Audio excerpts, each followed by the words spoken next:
Իվանյանում անցած տարի 50 չորանոց կար, այս տարի ընկերությունը ծրագրել է ավելացնել մթերման ծավալները ծխախոտի դաշտերի ընդլայնման հաշվին։ Այս տարվա համար դեկտեմբեր ամսին կազմվել է մոտ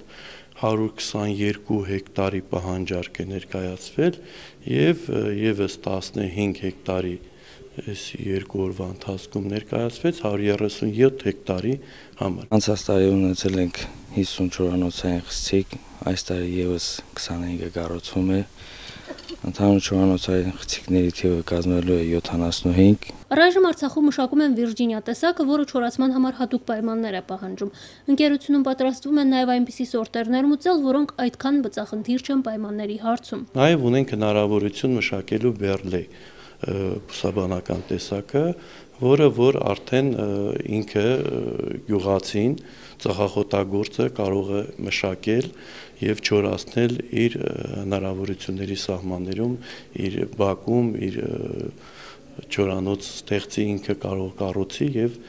ինքը կարողանա չորացնել։ Հիմա հայտարարի ընդունման ժամանակն է, մարտին կսկսեն սատիլներ դնել։ Որոշ հողագործներ այնքան են հմտացել գործում, որ դա կատարում են ինքնուրույն։ Ընկերության ներկայացուցիչները նշում են, որ հատկապես բերդաշենցիները կարողանում են բույսից լավագույն արդյունք ստանալ։ Նոր գործընկերներին իսկ այդպիսիք այս տարի շատ են, ընկերությունում պատրաստ են օգնել եւ նյութապես եւ խորհուրդներով։ Այս տարի նոր բնակավայրեր են ավելացել հայտեր կան Մարտունու շրջանի Գիշի համայնքից, Սոս համայնքից։ Ընկերության կողմից մասնագետները շրջում են դաշտերով, ծխախոտագործների հետ աշխատում են, մասնագիտական խորհրդատվություն են տալիս,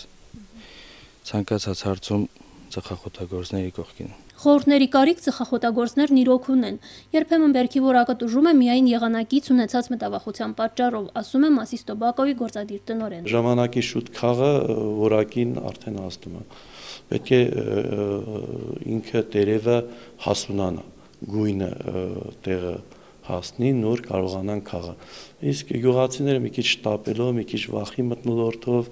որ հեսա կարկուտ կտա, հեսա ցրտահարություն կլինի, մի քիչ արագացնում են քաղը։ Գյուղացիներից հայտերի ընդունումը շարունակվում է։ Անցած տարի Արցախում ընդամենը 75 հեկտար ծխախոտի դաշտ կար։ Այս տարի արդեն 137 հեկտարի հայտ ունեն։ Շինարարության ավարտից հետո Իվանյանի մթերման կետը հնարավորություն կունենա մշակել մոտ 175 հեկտարից ստացված բերքը։ Լուսինե Հավանեսյան, Արտավազդ Գրիգորյան, օր։